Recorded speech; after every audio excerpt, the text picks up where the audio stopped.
আসসালামু আলাইকুম। আশারঙ্গন থেকে আপনাদের সকলকে জানাচ্ছি অনেক অনেক শুভেচ্ছা। আশা করছি সবাই ভালো আছেন। আলহামদুলিল্লাহ আমিও ভালো আছি। তো যাই হোক, এখন সকাল বাজে প্রায় 10টার মতো, যদিও ঘড়ি দেখি নাই, না 10টা বাজতে 10 মিনিট বাকি আছে। তো সকালটা শুরু করে দেই বিসমিল্লাহ বলে। দেখা যাক, আজকে একটু বাসায় গেস্ট আসার কথা আছে, এই জন্য প্রিপারেশন চলছে। এখন দেখা যাক দিনটা কেমন যায়। তো যাই হোক, আজকে প্রতিদিন তো মানে ঘর বাড়ি গোছানোর আগে ভিডিও করা শুরু করে দেই। আর আজকে কে আসলো আবার, মিশর আব্বু গেছে একটু নিচে। আর আজকে ঘর বাড়ি গোছায় ফেলছে আগে, তারপরে রান্নার প্রিপারেশন করছি একটু পরে।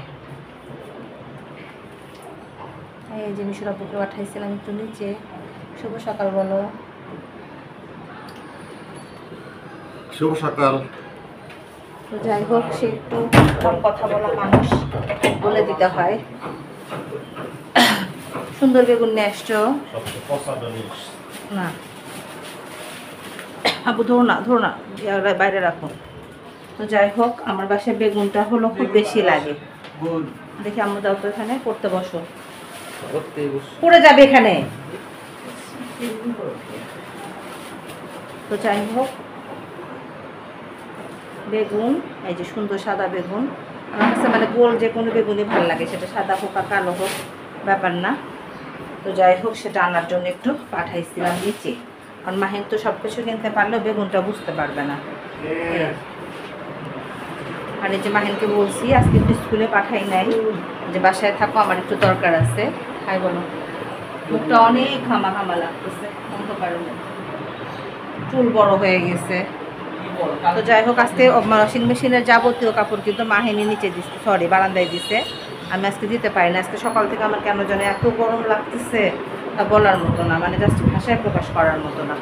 প্রচণ্ড পরিমাণে গরম লাগতেছে, প্রচণ্ড পরিমাণে গরম লাগতেছে, কিন্তু কিছু করার নাই। মনে হচ্ছে বৃষ্টি আসবে, বৃষ্টি আসবে এরকম একটা ভাবও আছে, কিন্তু বৃষ্টিও আসতেছে না। তো দেখা যাক। খালাকে সকালবেলা খবর দিছি যে খালা একটু তাড়াতাড়ি আসো। এখন ঢাকার খালাদের তো মতিগতি আপনারা জানেন কি অবস্থা। ড্রয়িং রুমটাও জাস্ট গোছায় ফেলছি, একদম টিকটক করে ফেলছি। সকালবেলা আর্লি মানে কাজ করে ফেললে সবার জন্য সুবিধা হয়, কিন্তু সকালবেলা কাজ করা তো আমার আসলে হয় না। মানে যতই বলি না কেন, দেখা যায় যে পিছায় যায় সব সময়। তো যাই হোক, খালার অপেক্ষা করতেছি। খালা আসলে রান্নাঘরে ঢুকবো, খালা না আসা পর্যন্ত ঢুকতে পারতেছি না। আপাতত না হয় এই পর্যন্তই রাখো। নাস্তাও করে ফেলছি কালকে দেখি খালা একটু রুটি বানাতে মনে হয় অনীহা প্রকাশ করলো। পরের জন্য কালকে বললাম যে থাক, রুটি বানাতে হবে না। এক কাজ প্রতিদিন কার ভাল লাগে, কারোরই ভাল লাগে না, এর জন্য ওদের প্রতি একটু মায়া লাগে। কালকে বলছিলাম যে থাক, বানাতে হবে না, আমি না হয় ইয়া করে ফেলি, কি যেন বলে, নাস্তা ম্যানেজ করে ফেলবো। রান্নাঘর দিয়ে আলোটা আসলে একদম মুখের উপরে আলোটা পড়ে যায় সব সময়। যাই হোক, শেষ করে ফেললাম। এখন রান্না বান্নার প্রস্তুতি সব ভিজাই ফেলছি। এখানে যে গরুর গোশত ভিজাইছি, এখানে চিকেন ভিজাইছি, চিংড়িটা আর ভিজাই নাই, কারণ চিংড়ি মাছ করতে নিলে খালার অনেক সময় লেগে যাবে, এত সময় খালার নাই, যে ব্যস্ত মানুষ। আর এই যে আমি এসি সকাল থেকে বন্ধই করতে পারতেছি না, কিছুতেই না। একটানা এসি চলতেছে, তো এসি চলতেছে, এত গরম। তো যাই হোক, দেখা হবে আবার রান্নাঘর থেকে ইনশাল্লাহ। গরুর গোশত উঠাই দিচ্ছি। এখন তো প্রেশার কুকার চেঞ্জ করে ফেলছি, খুব তাড়াতাড়ি হয়ে যাবে আশা করি। মশলাটা একটু হালকা হালকা লাগতেছে, দেখা যাবে। গরুর গোশতটা হয়ে গেলে পাশের চুলাতে ইয়া দিয়ে দেবো, যেন বলে মরিচের ফাঁকিটা যেন কোথায় আসছে, আর একটা দেখতে হবে। খালাকে ওই খালাকে বলতেছি। প্রেশার কুকার তো জোরে আছে, গ্যাস তো জোরেই আছে, কিন্তু গ্যাসের জোর এত কম মনে হয় কেন। পাশের চুলে গরম পানি দিই। আমার খালামণি আজকে তাড়াতাড়ি চলে আসছে, তাকে সকাল সকাল খবর দেওয়া হয়েছে।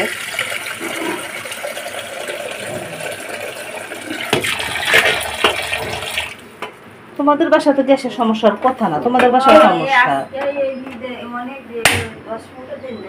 এই অবস্থা, গ্যাসের সমস্যা হলে মানুষ রান্না করবে কিভাবে। হয়ে গেছে, খালার এখানে চিকেন ভাজি করাও হয়ে গেল। চিকেনটা এখন জাস্ট ঝাল রোস্ট করে ফেলবে। আমার কাছে আবার যে রোস্টের চেয়ে মাঝে মধ্যে একটু এভাবে জাস্ট ঝাল করে রান্না করলেও খারাপ লাগে না। এখন খালা সুন্দর করে ভাজি করতে, খালা রান্না শিখে গেছে আমার চেয়ে ভালো। বাসায় খালা এরকম করে খালো করে খাওয়াই দেয়, বুঝছো? প্রেশার কুকারে গরুর গোশটাও হয়ে গেছে, দেখা যাক কি রান্না। রান্না হলো একটা আর্ট, খালা রান্না করতে করতে মানুষ শেখে। কি খোঁজো খালা? গেল ঝরঝরে সাদা পোলাও, একদম ঘির ফ্লেভারে মোমো করতেছে। তো যাই হোক, একদম মানে সিম্পলভাবে রান্না করলাম। এখানে দিচ্ছি ডিম সেদ্ধ, মোটামুটি হয়ে যাবে। এখন এই তরকারিটা একটু বাগার দিতে হবে। গরুর গোশটা হয়ে গেছে, একটু ভাত রান্না করব। আর এখানে চিকেনটাও হয়ে গেছে, একদম লাল করে চিকেনটা কমপ্লিট করে ফেলছি। তো দেখা যাক। মাহিন গেছে গোসলে। আর আজকে কেন যেন আমার এত গরম লাগতেছে তা বলার মতো না, প্রচণ্ড পরিমাণে গরম। বাতাস আছে কিন্তু, প্রচণ্ড বাতাস, কিন্তু সে যে দরজা বাড়ি খাচ্ছে বারবার। মাহিনের দরজাটা খুলে রাখাই যাচ্ছে না, খুললেই এই যে বাতাসে কী পরিমাণ যে বাতাস আসে এদিক দিয়ে, এটা এভাবে রাখতে হয়। কিন্তু গরম যে কী পরিমাণ আছে সেটা আসলে ভাষায় প্রকাশ করার মতো না, প্রচণ্ড পরিমাণে গরম। একটু ভালো লাগতেছে না আমার। গরমের দিন আমার এমনি অস্থির লাগে, তারপরে আবার কেন যেন আজকে যতবার ঘর থেকে বের হচ্ছি ততবারই মনে হচ্ছে গরমে আমি একদম হয়ে যাচ্ছি। আর মাহিন, পানি বাইরে আসতেছে বাপি, পানি বাইরে আসতেছে। এখন এই 2-3টা কাজ আমি একটু চোখ বন্ধ করছি আর খালা পালাইছে। যদি একটু শরীর খারাপ থাকে তাদের আরো বেশি মানে বেড়ে যায়। এটা এখন বাগার দিই কার মধ্যে সেটাই চিন্তা করতেছি। বাগার দিয়ে দিলাম, আজকে খুব ঝাল হয়েছে। এখানে একটু সাদা ভাত উঠাই দিলাম, আবার কেউ বলবে ভাত আবার সাদা কীভাবে। আর এখানে হলো ডিম সেদ্ধটা এখনো মনে হয় নাই, হয়েছে মনে হয়, অনেকক্ষণ হয়ে গেছে। নামায় ফেলে একটু চা খাবো, ভালো লাগতেছে না। এইদিকে আমার বাসায় আবার হঠাৎ করে পানি শেষ হয়ে গেছে। আমার বাসায় মেহমান চলে এসছে, আমি খাবার টেবিলে দিয়ে দিছি। আছে ঝরঝরে সাদা পোলাও, আছে ঝাল গরুর গোশ, আছে রোস্ট, বেগুন চাক ভাজি, সবজি সালাদ, সাদা ভাত। মানে তেমন কোনো কিছু করতে পারি নাই, এত প্রচণ্ড গরম। আর খালা সময় দিতে পারলো না, খালার আর একটা বাসায় কাজ আছে। সব কিছু মিলে এমনও হচ্ছিল যে আমি রান্নাঘরে টিকতে পারতেছিলাম না। আর যারা আসছে এরা হলো আমার চাচাতো ভাইয়ের বউ মেয়ে, এটা হলো আমার চাচাতো ভাইয়ের মেয়ে। আর বাচ্চাটা অসুস্থ, এর জন্য ডাক্তার দেখাতে আসছে। ওদেরও সময় কম, চলে যাবে, মানে আমার এখান থেকে দেখা করেই চলে যাবে। আর আসছে হলো আমার খালামণি। তো যাই হোক, এই যে টেবিলে বসে গেছে, খাবার দাবার সব শেষের দিকে। আম্মু আর এটা জামাই, আমার চাহাতো ভাইয়ের মেয়ের জামাই। এটা মাশাআল্লাহ, জামাইয়ের আচার ব্যবহার খুবই ভালো। আর এই যে আমার আম্মু বসছে, ছোটো মা বসছে পাশে। এই যে আমার খালামণি অনেক দিন পর আসলো আমার বাসায়। আজকে কেন যেন মনটা ভারবার আমার খালামণির। তো যাই হোক, এই তো সবাই বসছে। আম্মা আসছে মেহমানের মতো একদম শেষে। মানে কি বলবো, আম্মা তো যে জার্নি করে আসছে অনেক শুকায় গেছে।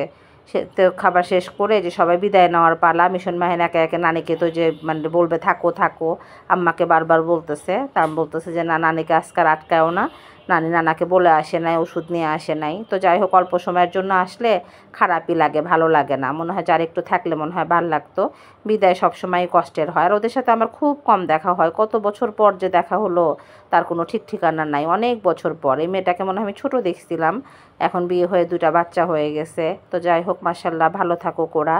যে কাজে ঢাকায় আসতেছে সেটা যেন সফল হয়, এটাই হলো কামনা। কোনো মার কাছে তার বাচ্চা অসুস্থ থাকলে ভালো লাগে না, মন খারাপ থাকে। তো যাই হোক, ঢাকাতে আসলে মানুষ সুখেও আসে দুঃখেও আসে, মানে কোনো কারণ ছাড়া আসলে ঢাকাতে কেউ আসতে চায় না জ্যামের কারণে। ওরাও অনেক কষ্ট করে এখন মহাখালী পর্যন্ত যাবে, তারপর সেখান থেকে সেই আমাদের যে গ্রামের বাড়ি সেখানে চলে যাবে। তো যাই হোক, এই যে বাস্তিটা বারবার ঘুরে ঘুরে দেখতেছে। বিদায় দিতে বারবার বললাম যে 1-2টা দিন থেকে যাও, কিন্তু জামাইয়ের অফিস আছে, থাকতে পারবে না। তো যাই হোক, চলে গেল। ছেলেরাও বিদায় দিয়ে দিল। আর এই যে বাচ্চা কাচ্চা নিয়ে, আর আম্মা আসলে যদি আম্মা না থাকে সেক্ষেত্রে মিশন মাহিন খুবই মন খারাপ করে, প্রার্থনা প্রচণ্ড পরিমাণে মন খারাপ করে। এই ভিডিওটা মনে হয় প্রার্থনায় ধরছে আজকে। তো প্রার্থনার থাকার কথা ছিল, পরে ঠিক হলো যে না, প্রার্থনাটা মানে টিচার আসবে, থাকতে পারবে না। এই যে ভিডিওটা প্রার্থনা ঠিকঠাক মতো করতে পারে নাই, তো সবাই একটু সুন্দর দৃষ্টিতে দেখবেন। তো যাই হোক, এই যে সবাইকে বিদায় দিয়ে দিচ্ছি, সবাই চলে যাচ্ছে। মাহিন মন খারাপ করতেছে নানির জন্য, বারবার বলতেছে নানি আবার এসো। এই হলো অবস্থা। এখন বাজে 6টার মতো। এত মাথা ব্যথা করতেছিল না, 6:10 বাজে, তা বলার মতো না। যাই হোক, শুয়েছিলাম, ঘুম তো হলোই না। যেগুলো সব ধোয়া হয়েছে মেহমান যাওয়ার পরে, এখন সব তুলতে হবে। তো যেটা বললাম, ঘুম তো হলোই না, খালি মাথা ব্যথা করতেছে প্রচণ্ড পরিমাণে। আমি ওই যে কালকে অনিয়ম করছি, দরজাটা ঠিক করার সময় দরজালা আসলো, আর আজকে অনিয়ম করলাম। ওদের জন্য বসে থাকতে ওরা আসতে বেশ খানিকটা সময় নিছে। আম্মা তো কাজই শেষ হয় না। মাই গড, এই জিনিসগুলো এত ভারী না, ঝামেলা হয়ে যায়। পরে গোসল করে জাস্ট একটু শুয়েছিলাম। এখন মাহিন বলতেছে আম্মু একটু চা দাও, তারপর চা বানাতে আসলাম, চাটা বানায় ফেলি। আর মিশন তো কোচিংয়ে আছে, এখন কোচিং থেকে আসবে মাগরিবের আগে বা মাগরিবের একটু পরে মনে হয় মেবি। তো ভাবলাম যে চাটা বানায়, আমারও মাথাটা ব্যথা করতেছে, ভালো লাগতেছে না। আচ্ছা, সারাদিন কেন যেন খুব গরম গেছে, সেটা কি শুধু আমাদের এখানে নাকি নাকি সবারই লাগছে বলতে পারতেছি না। দুইটা এসি একদম নন স্টপ চলতেছে। এ মাসে যে আমার কত কারেন্ট বিল আসবে আল্লাহ জানে, বলতে পারতেছি না। প্রচণ্ড পরিমাণে গরম লেগেছে।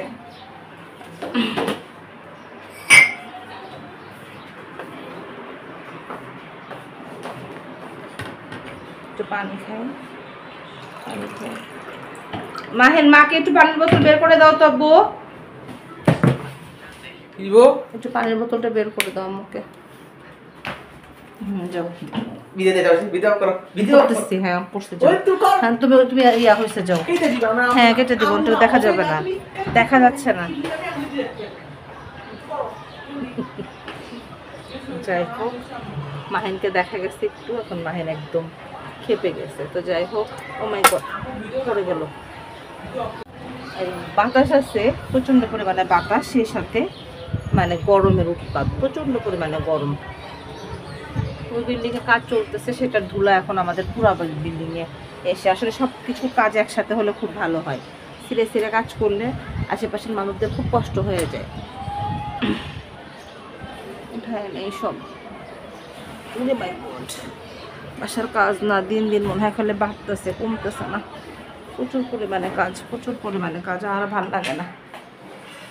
একদিক থেকে করি, একদিক থেকে এলোমেলো হয়, ফ্যান তোমাকে ফ্রিজে পানির বোতল বের করতে বসতো, পানির বোতল কোথায় রাখছো?